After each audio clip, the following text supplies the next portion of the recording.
Tanggal 7 Desember 2025, sebuah event lari gunung yang harusnya seru, Siksorogo Lawo Ultra, justru jadi saksi sebuah tragedi. Dua pelari, dan bukan pelari sembarangan loh, mereka ini berpengalaman, meninggal dunia dalam waktu yang hampir barengan. Nah, pertanyaannya, gimana bisa? Gimana ceritanya atlet yang sehat, yang udah terlatih, bisa sampai mengalami kejadian fatal di kondisi seperti itu? Yuk kita coba bedah misteri ini dari kacamata sains. Oke, kita mulai dari sini ya. Laporan-laporan berita itu ngasih gambaran yang, cukup suram. Jadi ini bukan lari santai di hari yang agak mendung, bukan. Hari itu Gunung Lawu lagi diguyur hujan super deras plus angin kenceng. Kebayangkan kondisinya jadi ekstrim banget buat semua peserta. Kutipan ini seolah jadi petunjuk pertama kita nih. Cuaca, ini dia pemain utamanya. Nah, sekarang coba deh perhatikan waktunya. Ini yang bikin agak merinding. Seberapa cepat semuanya kejadian. Dua pelari Pak Sigit Purnomo dan Pak Pujo Buntoro kolaps cuma dalam selang waktu 11 menit aja. 11 menit! Padahal mereka ada di titik yang beda di rute yang sama, tapi keduanya tumbang sama kondisi yang sama di waktu yang hampir bersamaan. Ini bukan kebetulan, ini udah kayak sebuah pola. Justru di sini anehnya. Mereka ini bukan pemula, bukan orang yang baru coba-coba lari gunung. Keduanya itu pelari yang udah sering banget ikut event lari jarak jauh, bahkan dikenal juga sebagai pendaki gunung. Dan mereka ikut kategori 15 km, yang buat atlet sekelas mereka, itu jarak yang relatif pendek loh. Jadi jelas ini bukan masalah kurang latihan atau kurang pengalaman.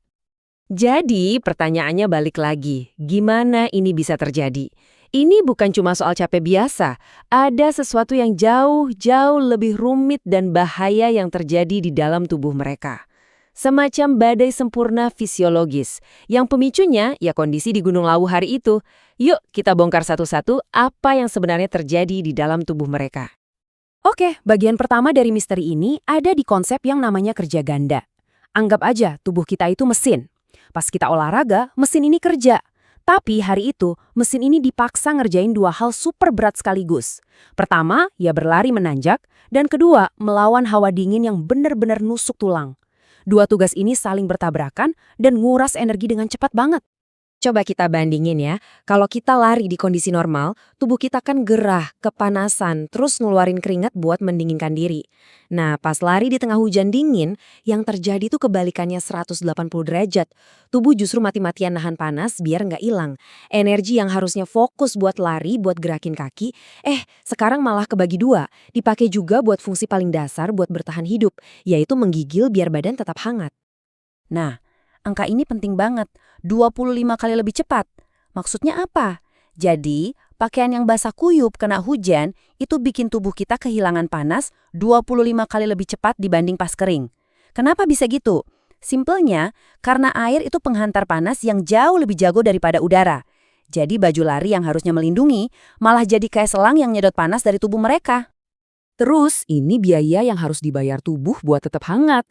Menggigil itu bukan cuma gemeteran biasa loh, itu sebenarnya kontraksi otot yang butuh dan ngebakar energi gede banget. Saking gedenya di kondisi ekstrim, menggigil itu bisa naikin metabolisme sampai 250%. Coba bayangin, energi yang udah disiapin buat lari 15 kilo, malah ludes dibakar cuma buat gangetin badan. Jadi, intinya di sini nih, kerja ganda tadi itu bikin tubuh mengalami krisis energi. Cadangan bahan bakar utama buat lari, namanya glikogen, itu kesedot habis dengan kecepatan yang nggak wajar. Ibaratnya, tangki bensin mereka bocor, jadi habis jauh lebih cepat dari perkiraan. Tapi, ini baru permulaan dari masalah yang lebih besar.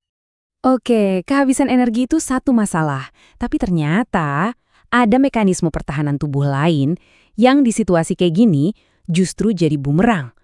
Respons alami tubuh terhadap dingin malah menciptakan masalah baru yang sangat-sangat berbahaya buat jantung. Istilah kuncinya itu vasokonstriksi. Gampangnya gini, pas kita kedinginan, tubuh itu pinter. Dia otomatis nyempitin pembuluh darah yang ada di dekat kulit, tangan sama kaki. Tujuannya sebenarnya baik kok, biar panas tubuh nggak banyak yang keluar, dan darah yang hangat itu tetap ngumpul di dekat organ-organ penting kayak jantung dan otak.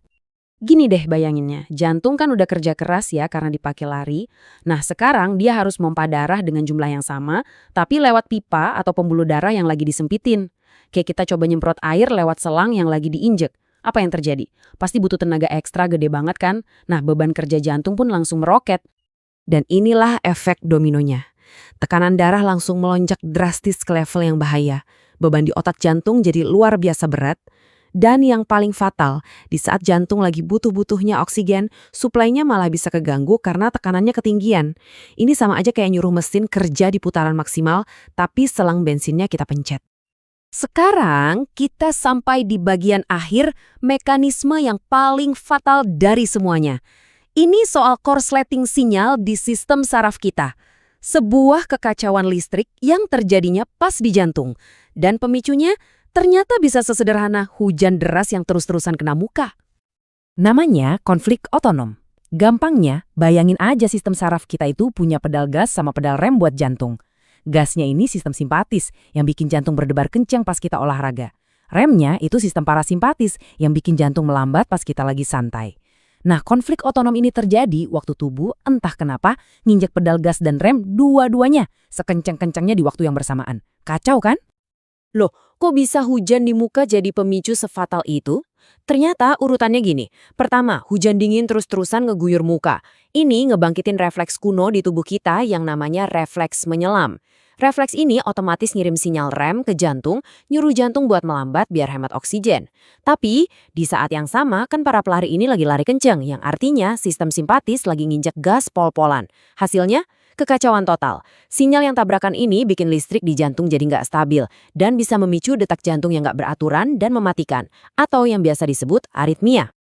Jadi, kalau kita sambungin semua titik-titiknya, kita bisa lihat gimana badai sempurna itu terbentuk di dalam tubuh mereka. Setiap sistem yang harusnya ngebantu malah berbalik arah dan menciptakan kondisi yang fatal.